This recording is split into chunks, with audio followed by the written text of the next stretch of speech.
What's up, guys? Welcome back to another episode of Cards and Coffee. I have been getting a lot of requests to reprofile this deck now that not only a ban list has dropped, but the meta itself has shifted quite dramatically. Not only did this deck take a couple of hits on the ban list, but now the adventure package is a big part of the game, and this deck unfortunately can't abuse it. Now, of course, just because your deck can't play adventure doesn't mean it can't compete.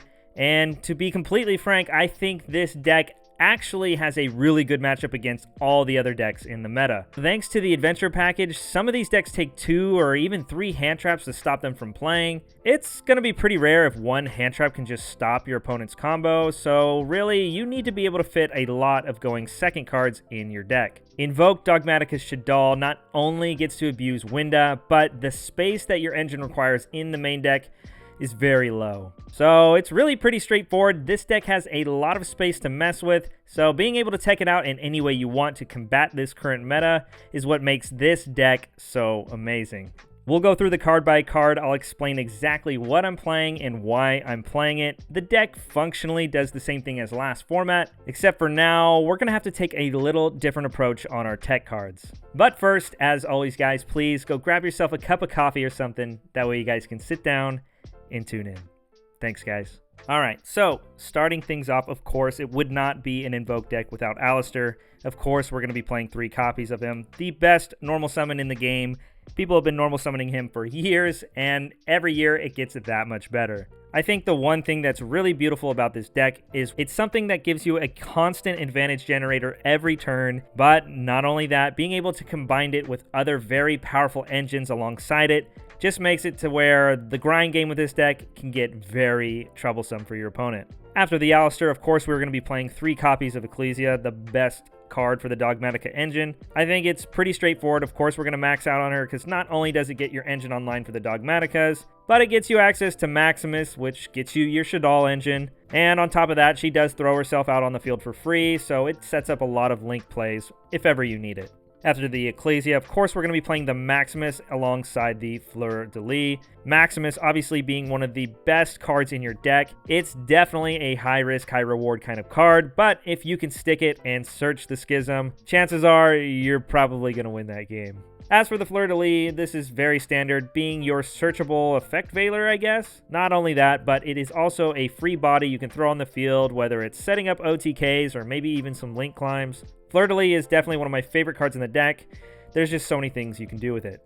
Now, for the third package in the main deck, we are still, of course, going to be playing the Destiny Hero package. DPE is still just as powerful as ever. Even with 2 Fusion Destiny, I guess it lowers the odds of you opening it by like 10%, which I guess it's something, but again, the deck still does exactly the same thing. Giving this deck a Trident that constantly recurs alongside being able to normal summon Alistair every turn really puts this deck over the top, especially when you cram it full of tech cards, hand traps, board breakers. It can get very overwhelming very fast. That's it for the engine stuff. Moving on to the hand traps, we play a pretty decent amount of them, first being Ash Blossom and Joy Spring. Of course, I'm pretty sure 99% of decks right now are playing this. While it's not the most high impact card in the game, it just has an application against everything. So for that reason alone, you definitely should be playing it. But also, it is a fire, which can come up for our extra deck. I am playing Purgatrio, but we'll talk about that when we get to the extra deck. After the Ash Blossom, I am on 3 copies of Ghost Ogre and Snow Rabbit. Ghost Ogre is just one of my favorite hand traps right now, plus it's a light, so it has synergy with Makaba. It stops a lot of Halka Fibrax plays, it stops the Adventure package, and it even stops all the Sword Soul effects. So while this card wasn't that powerful last format, right now with how people are playing their decks, this card can definitely put in a lot of work. After the Ghost Ogre, I am playing 2 copies of Nibiru. I would play 3, but I would hate for it to clog my hand if I'm trying to resolve a Celestial Engrave. But really, Nibiru is a powerhouse this format, and there are so many decks right now just trying to turbo out the craziest board possible. And while the Adventure package does counter Nibiru, as long as you draw another hand trap alongside it, this card can put in a lot of work. Like I touched on in the beginning of the profile, playing multiple hand traps this format is going to be very important. Most decks are going to take at least 2 hand traps to stop them, so for that reason I'm also playing 3 copies of Infinite Impermanence. Imperm's pretty debatable. I personally think it's a very good card right now, being able to draw it as your 6th card as a pseudo Chalice. And of course, with everybody summoning Halqifibrax or Sword Soul monsters, there are so many key cards that your opponent's going to go into that Imperm can just put the brakes on pretty quick. Right now, I am currently playing 11 hand traps, and I think that's a pretty decent number. 13 was the number I was actually shooting for, but I wanted to keep the deck to 40 cards. We do play a couple other going second cards, so for me, personally, I feel like 11 hand traps right now has been testing fairly well. Moving on to the spells, we have the 1 Terraforming, of course, to search the 3 Magical Meltdowns. Magical Meltdown just giving you access to Alistair whenever you need him. Also making it to where your opponent can't respond to your fusion spells is, well, very good. After the Meltdown, the next search card we're playing is the 2 copies of Nadir's Servant. This was one of the 2 hits this deck took. And again, just like Fusion Destiny, it really only reduces the odds of you seeing it by 10%. And yeah, 10% is a decent number, but really you don't need to see this card to play your deck. But anytime you do, it's very powerful. For the fusion spells, we are of course on the 2 Invocation, being searched out by Alistair. After that, of course, we have the 2 Fusion Destiny. Again, nothing's changed. We're summoning DPE fairly easily in this deck. Whether it's going into it first turn by Link summoning an Anaconda, or making it turn 3 after you've made your first turn board with Winda, this card and this engine is really amazing. For consistency's sake, I'm also playing 3 Pot of Prosperity. It's fairly easy to fit this into the deck right now just because, well, you just lost 2 main deck slots anyway. You typically can only banish for 3, but of course, you can banish for 6 if you're in a pinch. I think Prosperity is one of the best pot cards in the game, and while the price tag of this card has been going up and up and up, if you could get your hands on it, I would definitely consider playing it. Speaking of unfortunately expensive cards, we are also playing 3 copies of Forbidden Droplet. Forbidden Droplet is obviously a very amazing card. Not only is it just a good board breaker, but since it's a quick play, you can set it as a defensive card. You typically have a lot of free cards that you can ditch with this, whether it's a face-up Meltdown, or even if you want to send one of your monsters to the grave that you're going to fuse with Invocation anyway. All in all, Forbidden Droplet, a very amazing card. After that, I am playing 1 more spell card. Again, I am playing the 1 Cosmic Cyclone. The reason I'm playing this is really, it's a Mystic Mine out. You could have played Harpy's Feather Duster, which I do side deck for the deck, but in the end I opted to go Cosmic because, well, while Harpy's Feather Duster is a lot more high impact, Cosmic Cyclone is a very versatile card that can address a lot of game states right now.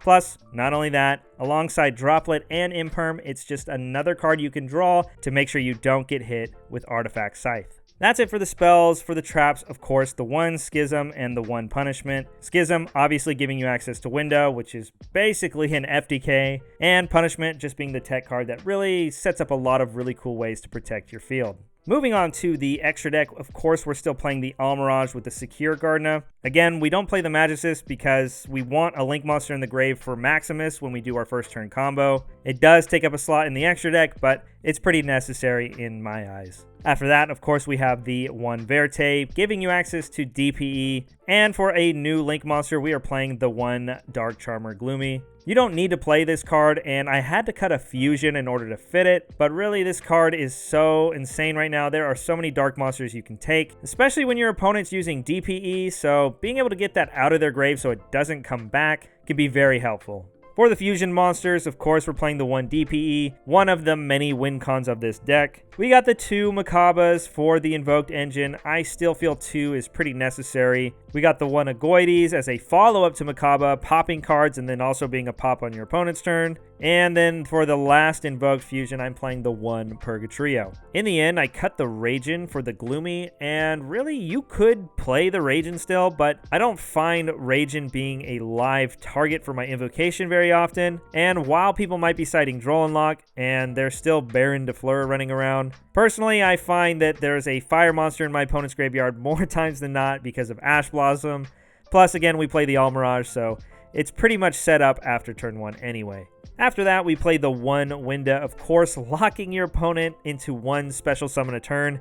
Very insane alongside your Macaba, maybe your Punishment, or even a DPE in the late game. It can get very crazy how control-y this deck really is, and if your opponent can't answer the Winda, then really, chances are you just won the game. To set up the Winda, of course, we're playing the 1 App Cologne and the 1 Construct. App Cologne can add the trap and then dump the trap, and then Construct, when sent to the grave, will add the trap back to hand. But now that Nadir is at 2, more times than not, I just add the trap and discard something else. You don't get as much advantage that way, but, you know, you gotta do what you gotta do. For the last couple of extra deck cards that we like sending to the grave with our card effects, I have the 1 Natis to pop cards, the 1 Ash Dragon to search your Dogmatika engine, and of course the 1 Omega. That way I can interrupt my opponent's graveyard, whether it's DPE or maybe some Tangies or something. Omega in testing has been very clutch. If you really feel like you need the Raging in your deck, then I personally would either cut the Omega or the Gloomy. So depending on your meta at your locals, test it out, see what works for you, and make the changes that work best for you.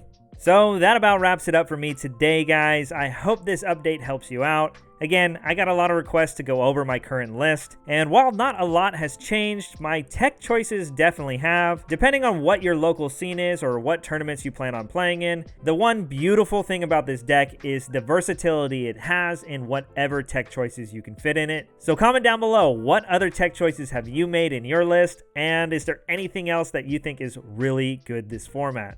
Thanks for tuning in, guys. I appreciate the support so much. This channel has been growing way faster than I ever thought. Here's hoping to see you guys next time. Peace.